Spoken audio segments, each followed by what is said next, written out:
your brother earned the new car. He actually visits, Dad said as he handed me the shocks. I just smiled and replied, cool. Then he can cover your bills this month. The next day, I pulled my name off their utilities and watched the panic begin. Hey, Reddit. Growing up, it was always obvious that my brother was the golden child. I was the one who stayed home, picked up the slack, paid bills when my parents came up short, helped fix broken pipes, bought groceries, and generally kept everything afloat when things got rough. My brother, on the other hand, showed up twice a year, once on Thanksgiving if we were lucky, and once at Christmas to scoop up whatever gifts and praise he could before disappearing back into his own life. Despite all that, my parents, especially my dad, never hesitated to remind me how much more valuable my brother was.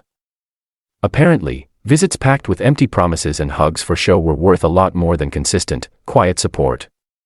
Last week, it hit a breaking point. I had just gotten home from a brutal shift, my back aching and my wallet feeling thin, when my dad called me outside. Sitting in the driveway was a shiny new car, a full upgrade from the beaten-up sedan my brother usually drove. Dad handed me a couple of boxes filled with car parts, saying he needed help installing shocks on their old truck. I didn't even get a hello. As he passed me the boxes, he said, almost offhandedly, that my brother had deserved the new car because at least he visited. Like the time, money, and energy I poured into supporting them didn't matter because it wasn't flashy enough to parade around during the holidays. I stared at him for a second, absorbing the casual cruelty of his words. Then I smiled. Not a forced or polite smile, but the kind of smile you give someone when you've already made a decision that they don't even know is coming. I shrugged and said, cool. Then he can pay your bills this month. Dad blinked at me, maybe realizing a little too late that something was about to shift, but he said nothing. He just turned and walked back inside like nothing had happened, expecting me to get to work on the truck like the dutiful daughter I was supposed to be. That night, as they sat comfortably inside watching TV, probably bragging about the new car to whoever would listen, I was at my computer going through every utility account linked to my name. Water, electric, internet, gas, all tied to my credit, all drafted from my bank account. Because when things got tough a few years ago, they had asked for help and promised it would just be temporary. Temporary had turned into indefinite, of course, because I made it easy, but not anymore. That night, I wasn't just cutting off payments. I was cutting the cord that kept me tethered to their expectations. The next morning, before they even woke up, I made the calls. Pulled my name and payment info from every account. Set disconnection notices where necessary. Cancelled autopay. It was a little like taking a pair of scissors and snipping 1,000 tiny invisible threads that have been holding me down for years. I packed a bag, took my laptop, my important documents, and walked out the door without looking back. I didn't slam the door or make a scene. I just left, quietly, calmly, like a storm pulling away from the shore, leaving wreckage behind. It was the kind of silence that said more than a screaming match ever could. By noon, the panic had started. First, it was a few missed calls, then frantic texts from my mom. Why was the internet down? Was the water pressure low because the water was shut off? Did I know anything about this? They needed my help now. My dad, predictably, went from confusion to anger in about 5 minutes flat. The last text he sent just said, "You better fix this." I read it, smiled again, and put my phone on silent. I could almost picture him pacing around the living room, red in the face, clutching his precious phone as if barking demands into it would somehow summon me back. By evening, my brother had gotten involved. Apparently, Dad called him and expected him to swoop in and fix everything the way I used to. But the thing about my brother is he's all about appearances. He wasn't about to fork over his own money to cover someone else's bills unless there was a photo op involved. So instead of stepping up, he bailed. He told them he was too busy. Maybe he could help next week. And even then, he made no promises. They were stunned. Shocked, even. It had never occurred to them that their golden child would leave them high and dry when things got ugly. Meanwhile, I was sitting comfortably at my friend's apartment, sipping coffee, feeling more free than I had in years. No more being the backup plan. No more carrying the weight of a family that didn't respect me. No more being the invisible support system they took for granted. I should have felt guilty. A tiny part of me, the part that had been trained for years to put their needs above my own, stirred a little. But it was drowned out by the overwhelming peace I felt. A peace I hadn't tasted in a long, long time. I knew deep down that if I had stayed even one more day, they would have drained me dry without a second thought. Later that night, as I was lying on the couch, my mind wandered back to all the years I had sacrificed for them, the jobs I had taken just to pay their debts, the vacations I canceled because there was always another emergency at home. The friendships I had let wither away because my parents made me feel guilty for having a life outside of their problems. I realized that my whole existence had been built around patching holes in a ship that they were too lazy to fix themselves. It wasn't just about the bills, it was about every ounce of energy they had stolen without apology. The next morning, I woke up to a new wave of messages. This time, it wasn't just my mom. My aunt, my uncle, even a few family friends had chimed in.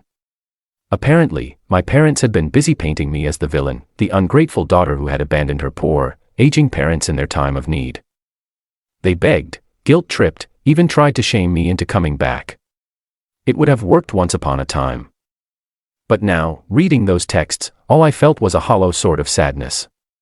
Sadness that they couldn't see past their own entitlement to recognize that I had been bleeding for them for years. That afternoon, I walked down to the local notary office and finalized something I had been thinking about for months.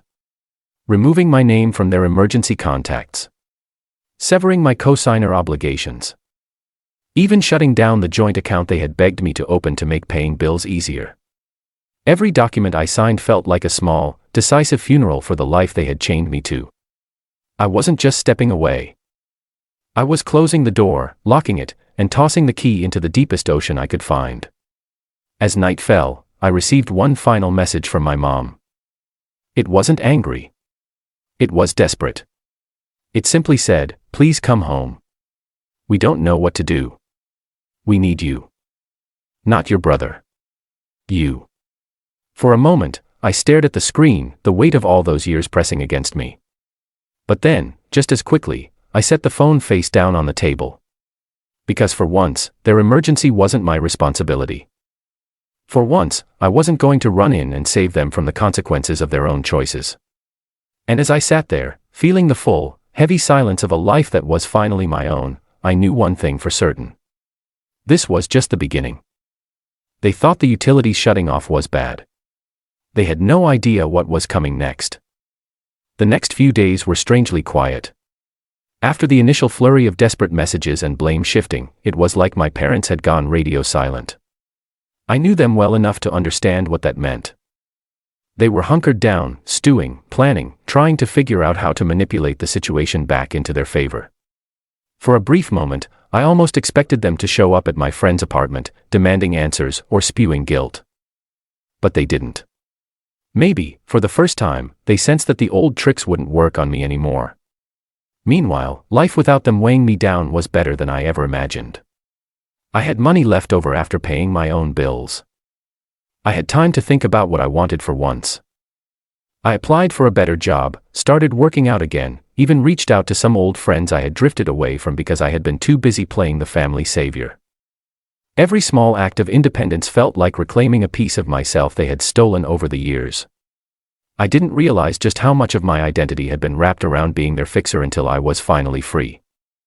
But freedom, as I learned, came with its own challenges. One evening, about a week after I walked away, I got a call from an unknown number. Against my better judgment, I answered it. It was my dad. His voice was strained, brittle, like he was holding himself together with duct tape and pride. He told me that they were behind on bills, that the internet was still down, the water was about to be shut off for good, and the car insurance had lapsed because they had relied on me to pay it for so long. He didn't ask me to come back. He demanded it as if it was still my obligation, as if nothing had changed. I listened quietly, feeling strangely detached, like I was observing a play rather than living through it. When he was done ranting, I took a deep breath and asked him a simple question. I asked him why he thought I owed them anything. There was a long pause. I could almost hear the wheels turning in his head, struggling to come up with an answer that didn't sound selfish or entitled. He muttered something about families sticking together, about children honoring their parents, about gratitude for the roof they had provided over my head growing up. I let him finish, then told him calmly that gratitude did not mean servitude. That a roof over my head when I was a child wasn't a gift. It was the bare minimum a parent owed their child. That honoring family did not mean sacrificing my life for people who only saw me as a bank account with a heartbeat. Then, before he could argue, I hung up. After that call, something shifted permanently. They realized I wasn't going to come running anymore. No more late-night rescues.